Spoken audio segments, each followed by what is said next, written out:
यह है ancient history quick revision video part 3। इस वीडियो में हम मगध एम्पायर कवर करेंगे और मगध एम्पायर काफ़ी बड़ा है, काफ़ी सारे फॉरेन इन्वेजन्स भी होंगे, इसमें डायनेस्टीज़ की डिटेलिंग भी है। तो पहले तो 6 डायनेस्टीज़ हैं, उनको सीक्वेंस में कैसे याद रखना है तो उसके लिए आप याद कर सकते हो हसीन मसूक्सा, एच से बनेगा हर्यंका, फिर शिशुनाग, फिर नंद वंश, उसके बाद मौर्य डायनेस्टी, सुंग डायनेस्टी, कण्वा और सातवाहनास। सबसे पहले स्टार्ट करेंगे हर्यंका वंश से। तो हर्यंका डायनेस्टी जो था उसके जो फाउंडर थे वो थे बिम्बिसार। 543 से 492 BC इनका जो रेन पीरियड रहा है वो रहा है। उसके बाद टाइटल जो था सैन्य जो टाइटल था वो बिम्बिसार का टाइटल था। इन्होंने कैपिटल राजगिरी को बनाया और जैनिज्म और बुद्धिज्म दोनों को ही रॉयल पैट्रनेज दिया इन्होंने। और इनके कोर्ट फिजिशियन थे जीवक। तो ऐसे पूछ लिया जा सकता है कि जीवक कहाँ किस रूलर के टाइम पर कंटेम्प्रेरी थे, तो वो बिम्बिसार के कोर्ट में थे। इसी टाइम पर 547 के अराउंड इंडिया में एक इन्वेजन हुआ साइरस द ग्रेट का, लेकिन इसने जो है वो इंडिया में रूल नहीं किया। तो पहला ये वैसा रूलर नहीं है जो इंडिया में आया और रूल किया इसने। तो हम किसको मानेंगे फिर? इसके ग्रैंडसन को, जो कि था डेरियस फर्स्ट। 516 BC में आया, इसने इंडिया पर अटैक किया और रूल भी किया थोड़ा सा। उसके बाद लेफ्ट साइड में वापस आ जाते हैं, हमारी टाइमलाइन क्या चल रही थी, बिम्बिसार पर थे हम। बिम्बिसार का जो बेटा था अजातशत्रु, इसने बिम्बिसार को मार दिया तो इसका टाइटल बना कुणिक। इसने भी कैपिटल राजगिरी को ही रखा। पूछ लिया जाता है कि ये किसका फाउंडर था, रथमुसलक और महाशिला कंटक, और ये आर्टिलरी एक टाइप की। तो इन दोनों का इन्वेंशन किया अजातशत्रु ने। और इसके ही टाइम पर बुद्धिस्ट काउंसिल हुई थी। हमने बुद्धिज्म और जैनिज्म वाले वीडियो में पढ़ा था ये। अजातशत्रु, कालाशोक, अशोक और कनिष्क अकाक ट्रिक से नाम याद किया था। तो अजातशत्रु जो था उसके आगे आ जाते हैं उदयन। उदयन इसका बेटा है, इसने अजातशत्रु को मार दिया। इसने पाटलिपुत्र को जो है वो कैपिटल बना लिया और ये जैन फॉलोअर था। उदयन जो था उसके बाद लास्ट जो किंग आता है हर्यंका डायनेस्टी का, वो इम्पोर्टेंट है, हमें याद रखना है। तो नागदासक जो था वो लास्ट किंग था और इसके सेनापति ने इसको मार दिया। तो सेनापति का नाम था शिशुनाग और उसने बनाई शिशुनाग डायनेस्टी। तो हसीन मसूक शाह वाले सीक्वेंस में HA से हर्यंका ख़त्म हो गया है। अब शिशुनाग पढ़ेंगे हम। तो शिशुनाग का फाउंडर था शिशुनाग, जो कि सेनापति था नागदासक का, और उसने नागदासक को मार दिया। और उसके बाद इसने कैपिटल बनाई वैशाली। पहले कैपिटल क्या थी? पाटलिपुत्र। सबसे पहले थी राजगिरिया, फिर बनी पाटलिपुत्र, उसके बाद आई वैशाली। तो शिशुनाग के बाद अगला जो रूलर था कालाशोक। इसका निकनेम याद कर लो, काकवर्णिन। और इसने कैपिटल को वापस से पाटलिपुत्र जो है शिफ्ट कर दिया। और इसके टाइम पर सेकंड बुद्धिस्ट काउंसिल हुई थी। तो अक वाले सीक्वेंस में अजातशत्रु, कालाशोक। तो सेकंड जो नेम था वो कालाशोक का था बुद्धिस्ट काउंसिल वाले में। तो यहाँ से बुद्धिस्ट काउंसिल जो है वो 383 BC में कालाशोक के टाइम पर हुई। उसके बाद लास्ट रूलर जो है वो शिशुनाग डायनेस्टी का, वो हमें याद रखना है, वो था नंदीवर्धन। और इसको मार दिया महापद्मनंद ने। महापद्मनंद ने फिर नंद डायनेस्टी की स्टार्टिंग करी, मतलब शुरुआत की। तो महापद्मनंद ने नंद डायनेस्टी की शुरुआत करी। तो नंद डायनेस्टी का फाउंडर कौन हो गया? महापद्मनंद। इसने टाइटल रखा एकराट। एकराट टाइटल पूछा जाता है। सर्वछत्रक, उग्रसेन, ये तो बाकी टाइटल्स हैं, लेकिन एकराट पूछा जाता है ज़्यादातर। उसके बाद महापद्मनंद ने तक्षशिला यूनिवर्सिटी की जो थी स्थापना की। इसके कोर्ट में अष्टाध्यायी थे जिन्होंने पाणिनि जो किताब है वो लिखी। और इन्हीं के कंटेम्प्रेरी फिर से फॉरेन इन्वेजन हो गया इंडिया में। तो अब की बार इन्वेटर कौन था?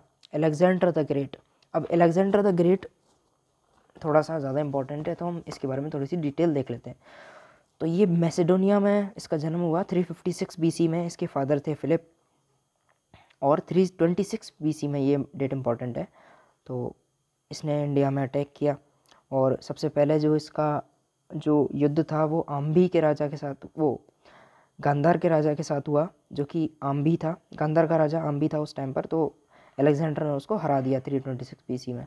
और उसी साल इसने दूसरा युद्ध भी लड़ा पोरस के साथ, और पोरस की लड़ाई में भी जीत गया। पोरस के राजा को इसने बुलाया, लेकिन इसने रूल किया नहीं। इसको पोरस को राज दरबार वापस कर दिया। उसके पीछे बहुत लंबी कहानी है, उसमें नहीं जाएंगे हम। तो पोरस के साथ जो युद्ध हुआ था उस युद्ध का नाम था बैटल ऑफ हिडिस्पस, या फिर झेलम, या फिर वितास्ता, कुछ भी आ सकता है। बैटल ऑफ झेलम आ सकता है, बैटल ऑफ वितास्ता करके आ सकता है। वितास्ता झेलम उस टाइम में नदियों के नाम इंटरचेंज थे। तो 325 में आ जाता है। तो 326 बीसी में आया, फिर 325 बीसी में इसने इंडिया से वापस चला गया 19 महीने रहने के बाद। और 320 बीसी में अलेक्जेंडर की क्या कहते हैं मृत्यु हो गई बाइबिलोन में। लेकिन इसकी इच्छा थी कि इसको इजिप्ट में दफनाया जाए, तो भैया इसको कायरो लेके गए इजिप्ट, वहाँ पर उसको बरी किया गया। उसके आगे जो सेल्यूकस निकेटर जो था इसकी आर्मी में, उसको सीरिया का, उसने अपने आप को सीरिया का राजा घोषित कर दिया और उसने सेलेसिड एम्पायर की शुरुआत करी। तो हमने जो नंद डायनेस्टी जो चल रही है उसकी कंटेम्प्रेरी जो फॉरेन इन्वेजन हुआ है वो देख लिया। एक्चुअली ये इन्वेजन धनानंद के टाइम पर हुआ था, पर वो नंद डायनेस्टी के अंडर ही आता है, तो उसी में पढ़ रहे हैं हम। आगे चलते हैं। तो नंद डायनेस्टी का फाउंडर था महापद्मनंद, और जो लास्ट रूलर था वो था धनानंद। तो धनानंद जो था उसके टाइम पर अलेक्जेंडर द ग्रेट ने अटैक किया था, ठीक है, और धनानंद जो था उसको डिफीट कर दिया चंद्रगुप्त मौर्य ने। आपने एक कहानी पढ़ी होगी कि कैसे चाणक्य ने चंद्रगुप्त मौर्य को रूलर बनाया। तो उस टाइम धनानंद जो था वो नंद डायनेस्टी का रूलर था और उसको चंद्रगुप्त मौर्य ने हरा दिया। उसके बाद चंद्रगुप्त मौर्य मौर्यन डायनेस्टी की शुरुआत करेगा। तो मौर्यन डायनेस्टी जो है उसका फाउंडर कौन हुआ फिर? चंद्रगुप्त मौर्य, और इसने कैपिटल बनाया पाटलिपुत्र को। इसका टाइटल था मुक्तिदाता, और ये दिगंबर जैन फॉलोअर था, और चाणक्य जो था वो इसका प्राइम मिनिस्टर था, यानी कि महामात्य बोला जाता है उस टाइम पर। तो चाणक्य, या फिर जिसका असली नाम विष्णुगुप्त था, या कौटिल्य भी बोलते हैं, मैकियावेलियन ऑफ इंडिया, काफ़ी सारे नाम है। तो इन्होंने अर्थशास्त्र लिखी, ये सब तो हमें पता ही है। उसके बाद वॉर्स देख लेते हैं। चंद्रगुप्त मौर्य जो था उसकी लड़ाई हुई सेल्यूकस निकेटर से। देखो याद करो, चंद्रगुप्त मौर्य से पहले कौन था? धनानंद।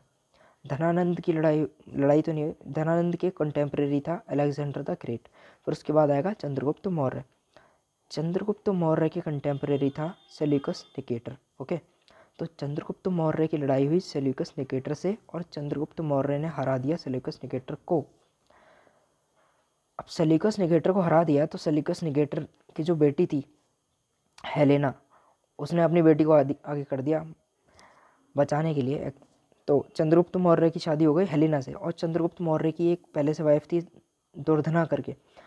तो सेल्यूकस निकेटर की बेटी हेलेना, या फिर कार्नेलिया भी नाम है, तो वो सेकंड वाइफ बनी चंद्रगुप्त मौर्य की। सेल्यूकस निकेटर ने इसको और भी बहुत सारी चीज़ें दी थी हारने के बाद, तो उसमें नहीं जाएंगे हम।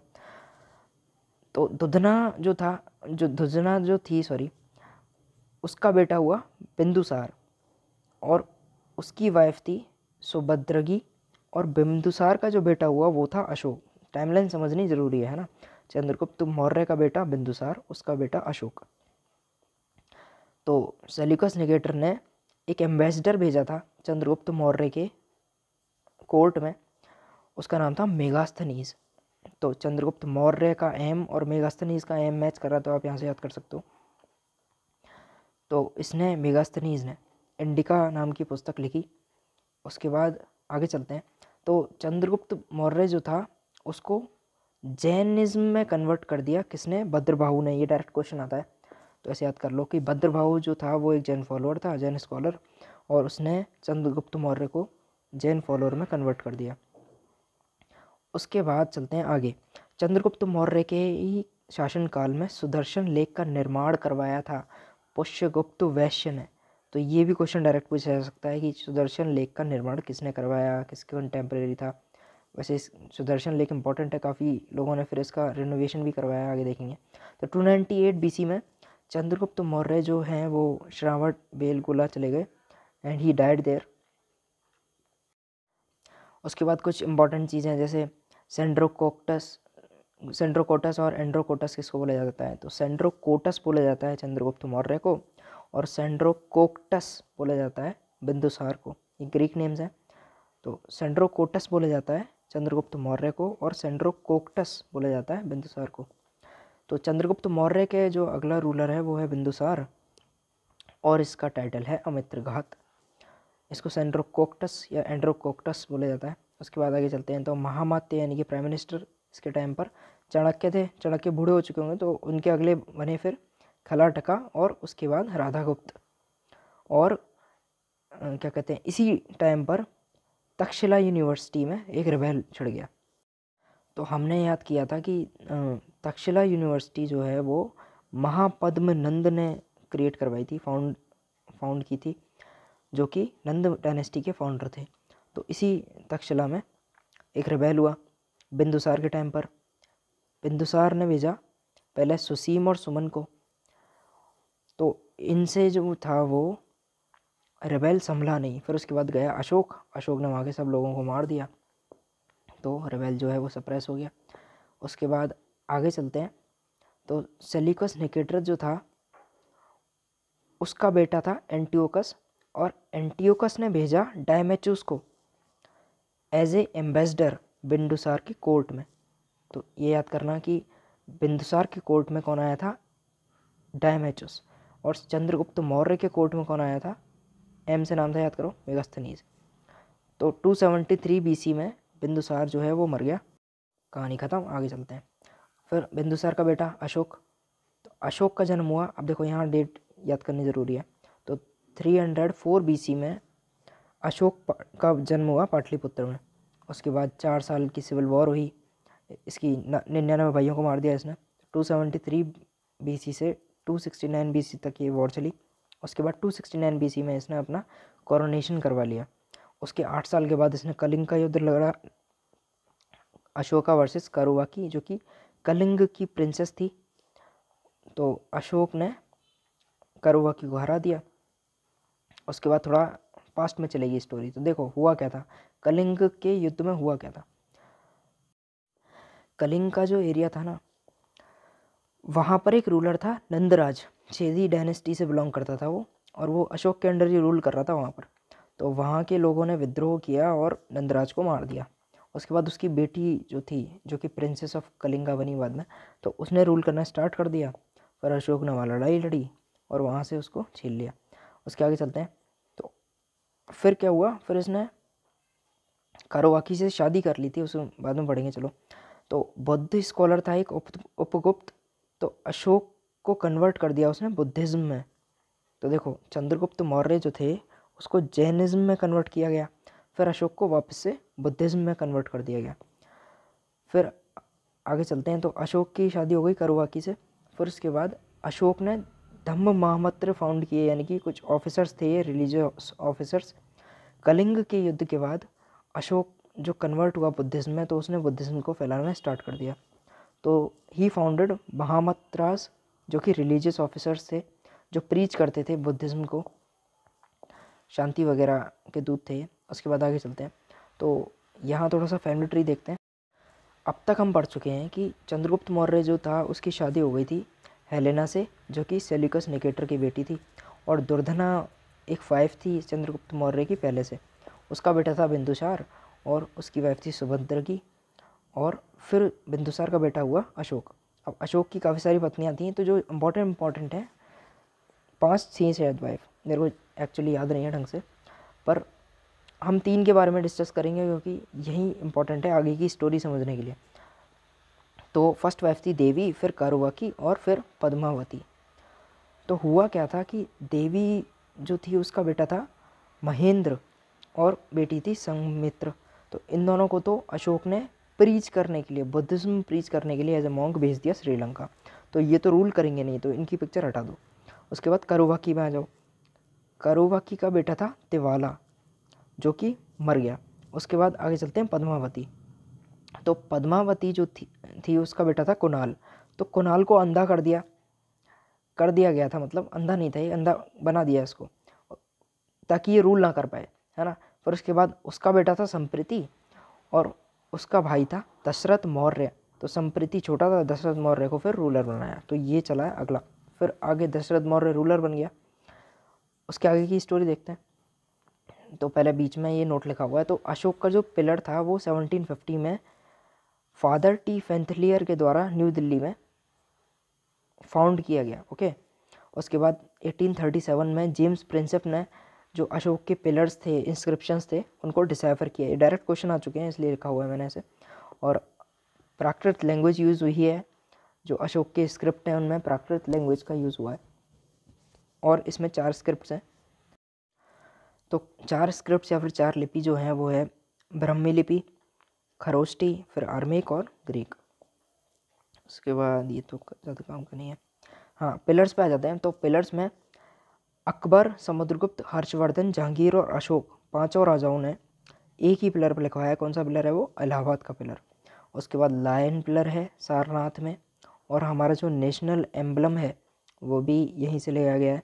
एक्चुअली जो पिलर होता है उसमें काफ़ी सारे पार्ट होते हैं। नीचे की तरफ शाफ्ट होता है, फिर एक कैपिटल होता है या फिर इन्वर्टेड लोटस होता है ज़्यादातर में, तो फिर एक एबैकस होता है, क्राउनिंग एनिमल होता है। तो ये जो ऊपर वाला पार्ट है वहाँ पर नेशनल एम्बलम बना हुआ था, तो उसको ले लिया हमने, फिर उसको नेशनल एम्बलम बना दिया उस फिगर को।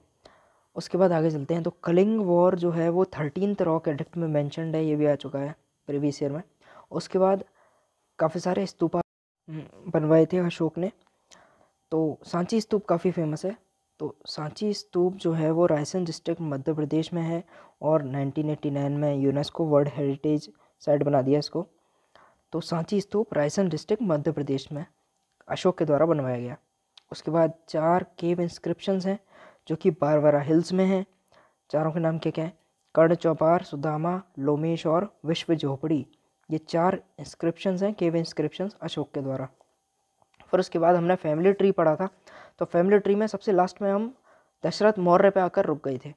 तो दशरथ मौर्य जो था उसको नेक्स्ट रूलर बनाया गया, और इसने बारबरा केव्स का निर्माण किया, भरेथिका केव्स का निर्माण किया, नागार्जुनी केव्स, गोपी केव्स और बहियक केव्स का निर्माण किया। फिर उसके बाद ये आजीविक सेक्ट का फॉलोअर बन गया, और आजीविक सेक्ट जो था वो फाउंड किया गया था मोगलीपुत्र कौशल के द्वारा।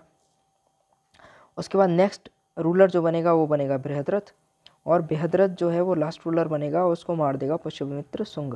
असल में अशोक के टाइम पर हुआ क्या था कि बुद्धिज़्म जो था वो काफ़ी फैल गया था। तो जो ब्राह्मण थे यानी कि हिंदू वाला जो रिलीजन था वो थोड़ा कमज़ोर पड़ने लग गया था। तो पुष्यमित्र शुंग जो थे वो एक ब्राह्मण थे, और इसी वजह से उन्होंने बृहद्रथ को मार दिया ताकि ब्राह्मण्स को जो है वो ज़्यादा वैल्यू मिल पाए। तो वो फिर से रूल करने लग गए। तो पुष्यमित्र शुंग ने फिर शुंग डायनेस्टी की शुरुआत की। तो शुंग डायनेस्टी में के फाउंडर कौन बन गए? पुष्यमित्र शुंग। अच्छा, इस टाइम पर फॉरेन इन्वेजन्स पढ़ लेते हैं। तो फॉरेन इन्वेजन जो हुआ इंडो ग्रीक्स का हुआ शुंग डायनेस्टी के कंटेम्प्रेरी। सबसे पहले आए डेमेट्रियस, जिन्होंने इंडिया को 190 BC में जो है वो इन्वेड किया, और पुष्यमित्र शुंग से इनकी लड़ाई हुई। फिर उसके बाद सेकंड आए मिनेंदर। तो मिनेंदर जो है उन्होंने साकलू का कैपिटल बनाया, और इन्होंने एक किताब लिखी मिलिंदी पहनो, मिनिंदा करके नाम याद कर लेता हूँ मैं। तो उसके बाद 165 BC में इन्होंने फर्स्ट टाइम गोल्ड कॉइन चलाए। तो गोल्ड कॉइन से पूछा जा सकता है सबसे पहले किसने चलाई, सबसे प्योर किसने चलाए, और सबसे ज़्यादा किसने चलाए, इस तरह के क्वेश्चन आ जाते हैं। तो सबसे पहले जो है वो इंडो ग्रीक्स ने चलाए थे। इंडो ग्रीक्स में मिनेंदर ने 165 BC में गोल्ड कॉइन इश्यू किए। उसके बाद हम चल रहे थे शुंग डायनेस्टी पर। तो शुंग डायनेस्टी में नेक्स्ट सक्सेसर जो है वो पुष्यमित्र शुंग के बाद वो आया अग्निमित्र, और देवभूति आया उसके बाद। और देवभूति के कोर्ट में थे वासुदेव कर्ण, जिन्होंने देवभूति को मार दिया। और फिर वासुदेव कर्ण जो है वो कर्ण डायनेस्टी की शुरुआत करेंगे। अच्छा, थोड़ी और चीज़ें देख लेते हैं, जैसे कि इस टाइम पर क्या हुआ था। देखो, थोड़ा सा समझना ज़रूरी है। देखो, साउथ साइड में सातवाहनास जो हैं वो स्टार्टिंग कर चुके हैं डायनेस्टी बनाने की, और ऊपर की तरफ चल रही है हमारी शुंग डायनेस्टी। तो नीचे की तरफ सातवाहनास चल रहे हैं, ऊपर की तरफ शुंग डायनेस्टी चल रही है, दोनों साथ साथ। महर्षि पतंजलि जो थे वो उन्होंने महाभाष्य लिखी इसी दौरान। मनुस्मृति ने मनु किताब लिखी, और हेरोडाटस जो कि ग्रीक एम्बेसडर थे उन्होंने गरुड़ ध्वज पिलर जो है वो बनवाया। उसके बाद हम आ जाते हैं नेक्स्ट रूलर पे। तो वासुदेव कर्ण ने देवभूति को मार दिया था, जो कि लास्ट रूलर था शुंग डायनेस्टी का। देवभूति को मारने के बाद कण्व डायनेस्टी की शुरुआत होगी। कण्व डायनेस्टी में वासुदेव कर्ण जो है वो रूलर बन जाएंगे, और इस डायनेस्टी में 4 ही किंग्स हुए हैं। तो वासुदेव कर्ण, फिर भूमिमित्र, फिर नारायण और सुशर्मन, और सुशर्मन को मार दिया फिर सुमुख ने। फिर सुमुख बनाएगा सातवाहनास डायनेस्टी। तो सातवाहनास पे आ जाते हैं। तो सातवाहनास जो डायनेस्टी है उसके कंटेम्प्रेरी जो है वो फॉरेन इन्वेजन हुआ साकास का। तो साकास जो थे, साकास का फाउंडर था मोगा, और ये सीथियंस थे। और फर्स्ट रूलर जो बनाया इनका साकास में रुद्रदामन फर्स्ट। तो रुद्रदामन फर्स्ट से पूछा जाता है कि जूनागढ़ के रॉक एडिक्ट्स किसने बनवाए। तो जूनागढ़ और गिरनार के रॉक एडिक्ट्स बनवाए रुद्रदामन फर्स्ट ने। इसने इम्प्रूव किया सुदर्शन लेक को। सुदर्शन लेक जो है वो चंद्रगुप्त मौर्य के टाइम पर पुष्यगुप्त वैश्य ने बनवाई थी। उसके बाद आ जाते हैं नेक्स्ट पार्थियन पर। पार्थियन में एक ही रूलर का नाम याद रखना है, गोंडोफर्नेस। उसके बाद आ जाते हैं कुषाण वंश पर। तो कुषाणास जो हैं वो भी जो है वो फॉरेनर्स थे। इसका फाउंडर था कुजुल कैटफिसिस। तो इसको पोस्ट मॉडर्न एम्पायर में पढ़ेंगे हम। अब आ जाते हैं फिलहाल सातवाहनास डायनेस्टी चल रही थी हमारी। तो सातवाहनास में फाउंडर जो है वो सिमुक है। इसका थर्ड रूलर जो है इम्पोर्टेंट है, सतकर्णी फर्स्ट। उसके बाद हला जो है वो 17th रूलर है और इसने गत सप्तसी और सप्तसाई कुछ भी बोल लो एक किताब लिखी थी प्राकृत लैंग्वेज में। उसके बाद गुणाध्या ने लिखी वृहत कथा। उसके बाद गौतमी पुत्र सतकर्णी जो थे वो ग्रेटेस्ट रूलर थे। उसके बाद लास्ट रूलर आपको याद रखना है पुलमावी फोर्थ। उसके बाद ये हो जाएगा ख़त्म सातवाहनास। उसके बाद हम पढ़ेंगे वर्शिप हॉल्स जो हैं वो चैत्यास को बोला जाता है। मोनास्ट्रीज जो है उनको विहारा बोला जाता है। और जो सातवाहनास डायनेस्टी थी उसकी ऑफिशियल लैंग्वेज थी प्राकृत।